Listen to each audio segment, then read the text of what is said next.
Good afternoon, parents and possibly students of this next upcoming year for Capitol Hill Academy. My name is Mariah Rojas, and I am the fifth grade teacher this year. I am so excited to be back in the classroom teaching your students.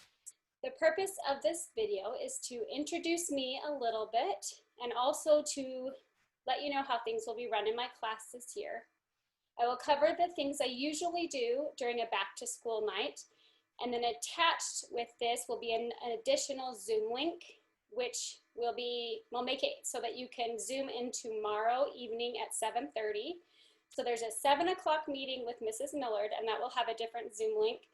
And then at 7:30, there will be where you can Zoom with me, and all of our parents can Zoom in, and we can ask questions and have questions answered. So that will be attached along with this video. So I will go over everything that I usually go over, and then that will be our question and answer session. All right, so a little bit about me.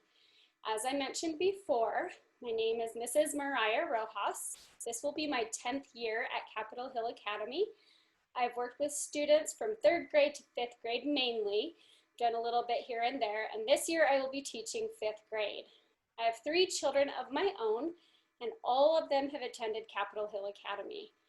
I love children and I love quality education, and I am super passionate about bringing that to your child and helping them individually to feel so successful and to reach such a great potential for each of them individually.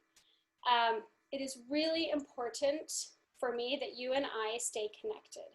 The best way for this to happen is through my email. The email that I sent this video on is the best email to contact me. If you have a separate email for me, please use this one, the Instill Excellence email address to contact me about your student. I am really prompt at responding to emails, so please feel free to email me if you have any questions or concerns. That it is really important to me that we stay connected, and that is really the best way to do it. And the email is the best way to correspond. So like I said before, it is really important for me to help each of your children to feel successful in our classroom. Our homeroom class this year is pretty small. We only have 9 students, and because of this, we will be able to social distance in our homeroom classroom. Therefore, because I know that every room is going to have a different policy, mine is that while in class, after we have all come in and sat down, masks are not required. There are a couple exceptions for this. When we have our math hour, my class will actually fill and have more students in them at that time. So we will be doing a wipe down of desks, and everybody will be required to mask up for math. Now, if you prefer your student to be wearing a mask all day long, that is not a problem. We will completely honor that, no problem. But as far as if you are okay with them taking their mask off, we will have desks situated in a way that they can safely do so. All right, so now we're going to move on to the guidelines and expectations I have for my students.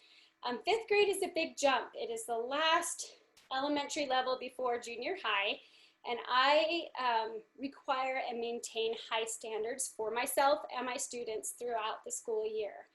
There are 3 very simple keys of success in my classroom, and I'm going to go over those with you.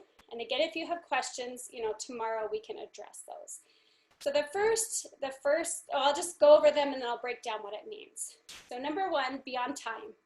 Number 2, homework, homework, homework. Number 3, attendance. All right, number 1, be on time. Capitol Hill Academy is a fast-paced school. We have a lot of learning to do, and we have to fit it in just 4 hours. Because of this, we are doing something every minute. 7:45 is considered being on time for school, especially this year with the safety measures we will be taking as a school. We need students to arrive and be ready to go at 7:45 in the morning. At this time, the students will be lined up and each of their temperatures will be taken and then they will be brought into my classroom. And this, before school starts, as the students enter the classroom, each of them will need to wipe down their desk with a Clorox wipe, unpack their bags, and I'm going to have a tote right next to their desks. They need to empty everything out of their backpacks. They can't keep, I don't want anything stored in the backpacks. And they'll put it where they can easily see it in their bins that will be right by their desks. And then they will just hang their backpacks and their jackets on the back of their chair.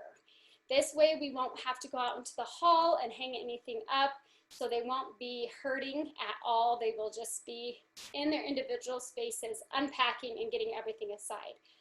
This year I'm going to have on the sides of the students' desks, I'm going to have taped a folder, like an envelope folder, and inside it will, so this will be individual for each student, and there's going to be a folder within that, and they will need to pull that out each day, and it has a couple different compartments. They'll need to place all of their homework from the previous day into this folder and then set it on their desk. Then when school begins, they will be passing up their folders so I can collect homework. This again prevents them from having to herd into a group to turn in homework. So that will just, homework will individually be turned in at their desks, and then I will be collecting the folders where their homework is stored. So obviously this is going to take a little bit of organization on their part. They're going to have to make sure to place all of, take all their homework out of their bag and put it in the folder and then pass it. Well, I will collect that. And that will be turned in every single day. So that is super important to have that done.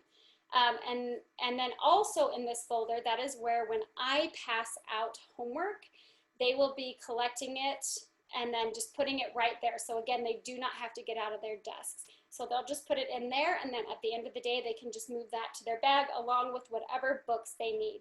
So most of their, before I had folders up on the wall and their bins were in a compartment, but that will all be in their desk area. So it's really important to be on time so that can be all finished and ready to go by 8 o'clock when the bell rings. At 8 o'clock, we will begin. School starts at 8 o'clock and we will begin every single day and be going at 8 o'clock. If your student is late, it will be very difficult because they will still have to wipe down desks and unpack everything, and all of this while we will be, giving them instructions. So please, as much as possible, being on time is super important. All right, my number 2 is homework, homework, homework. This does not mean that they are going to be overloaded with homework. However, your child will have homework every night with a lighter load on Fridays. Fridays, I have planned everything accordingly so that each Friday will be, most often will be a test day, and they will have very little homework going home, but I'm not going to say there will never be homework. There will be times when they do have homework on Friday, but every other day of the week there will be homework. Most assignments will be needing to be turned in the very next day. For full credit. And like I told you, I collect homework every day, so I know daily who has homework and who will be awarded full credit. Each night, part of our cleanup routine at the end of the day, the students have a homework sheet, and I will have written the homework down, and in my classroom every day, as I assign the homework, I give very clear instructions on what they're required to do and what their homework is. So I verbally give those instructions, and then I go over and I write on the board the same instructions and requirements for the assignment. And then at the end of the day, we go over one more time, pointing at the board where I have written it and explaining what the assignments are.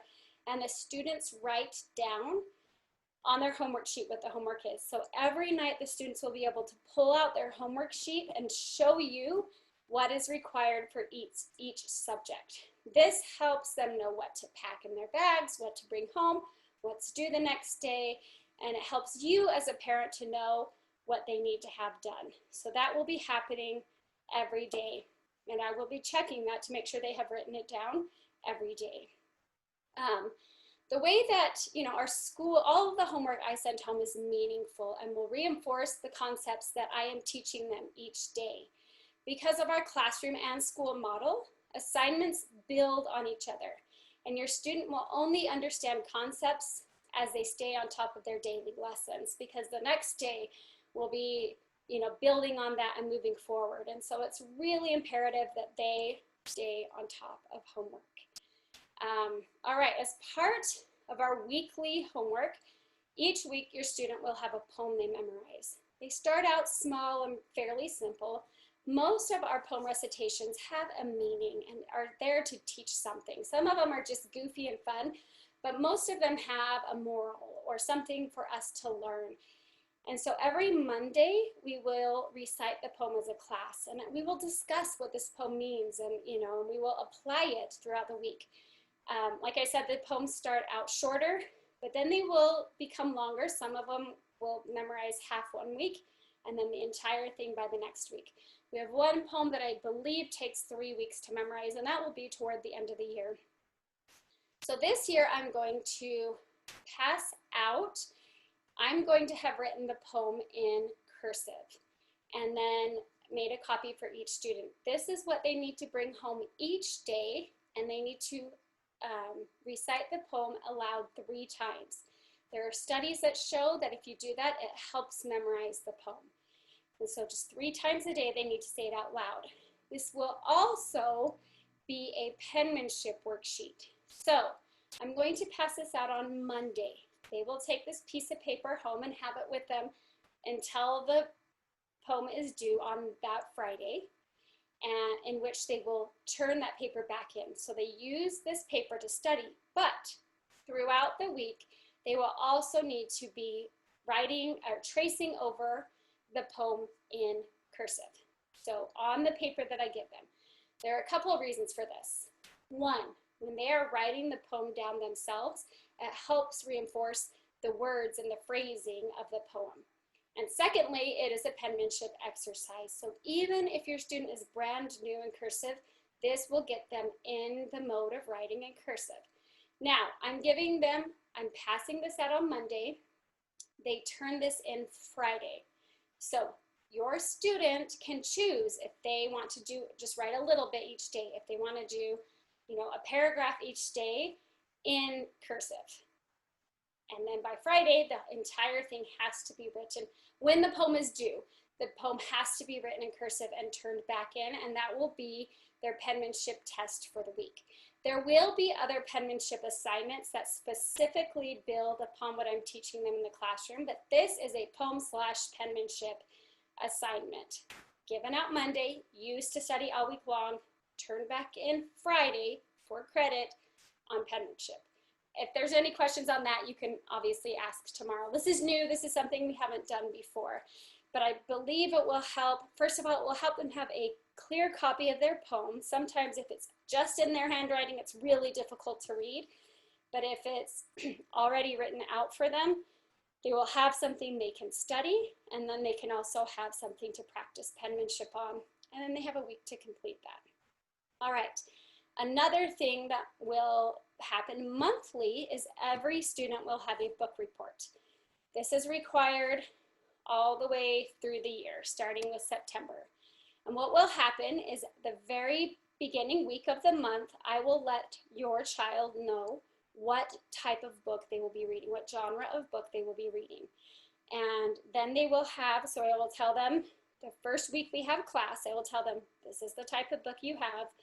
And then they will need to go to the library or pick one from home, a book they have not read before, a book they have not seen the movie for. It needs to be a new book, something, that they're not exposed to before, because this obviously keeps up their reading skills.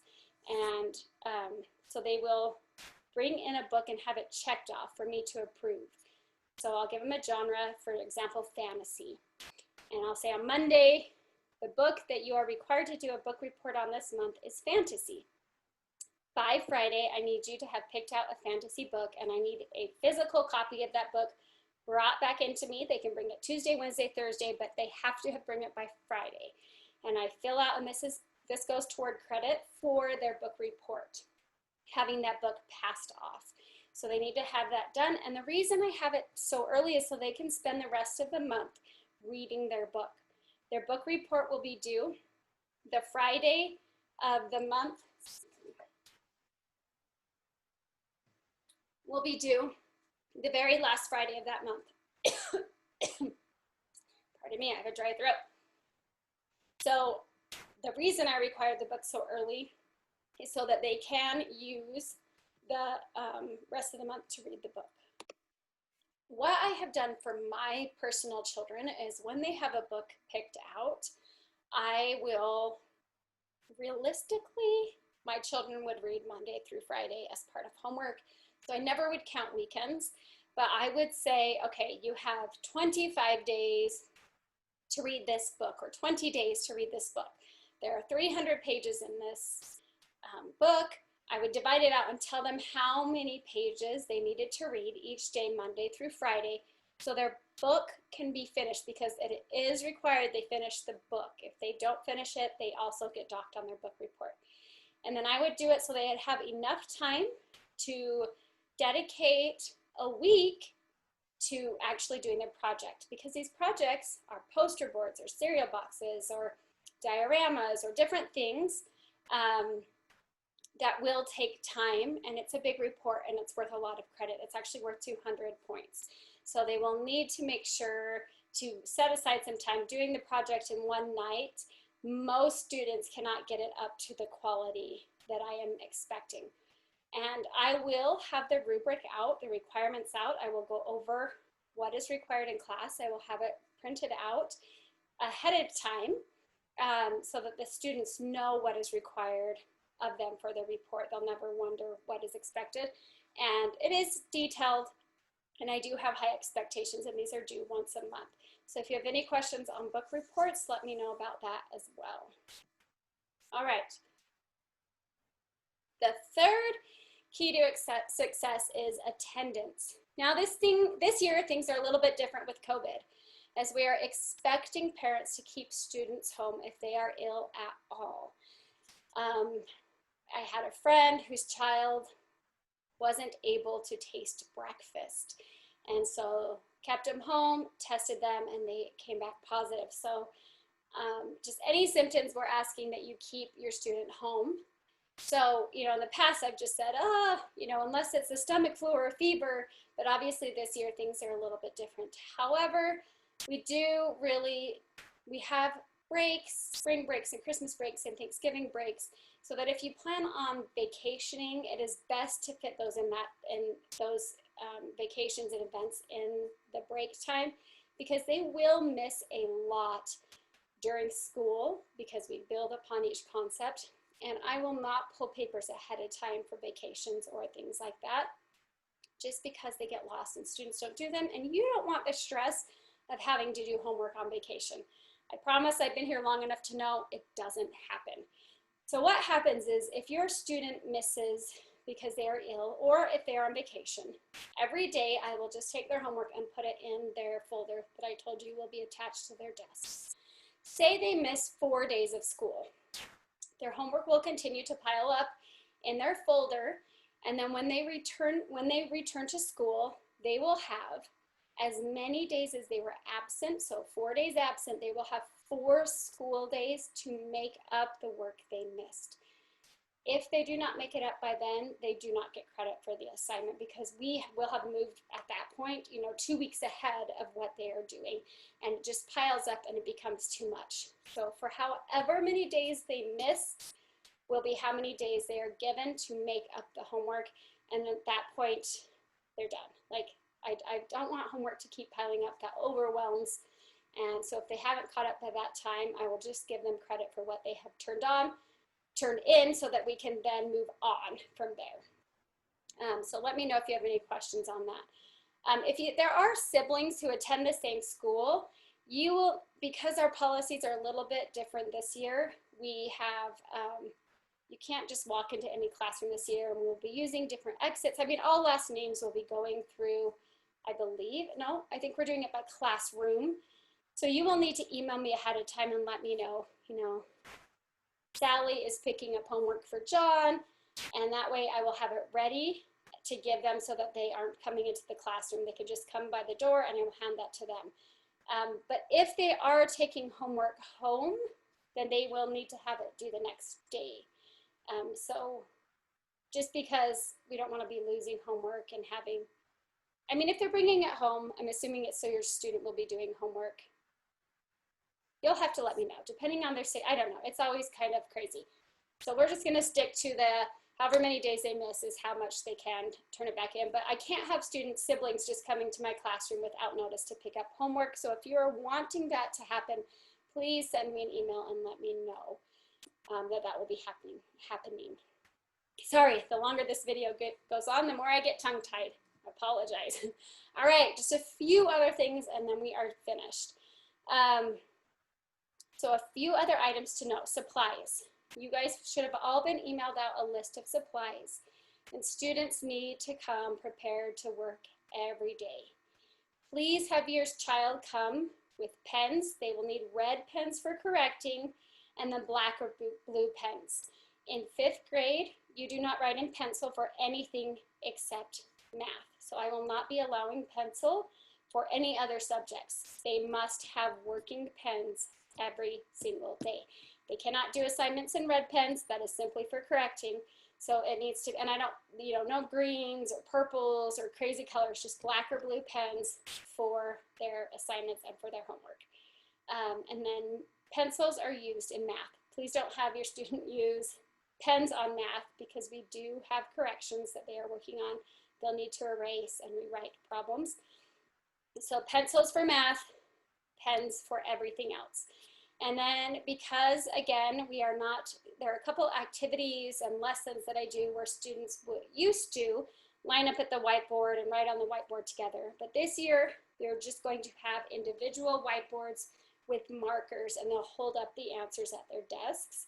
So please make sure your student always has working markers. Things will need to be replenished. I promise they do not last all year long. So please make sure your students come prepared every day with the supplies that they need. This will help us. And I do not keep enough supplies on hand for your students. And then lastly, and we covered this a little bit, penmanship is required in 5th grade. I will be teaching all the basics of cursive. We'll be starting from the beginning, even if your student has learned some already. And so we will be starting from the beginning, and I will really work to help your student master penmanship. In fact, we have penmanship pass off, we celebrate, it's a big deal. In the beginning, it is challenging for students to write in cursive all day long, and they will say, this is hard.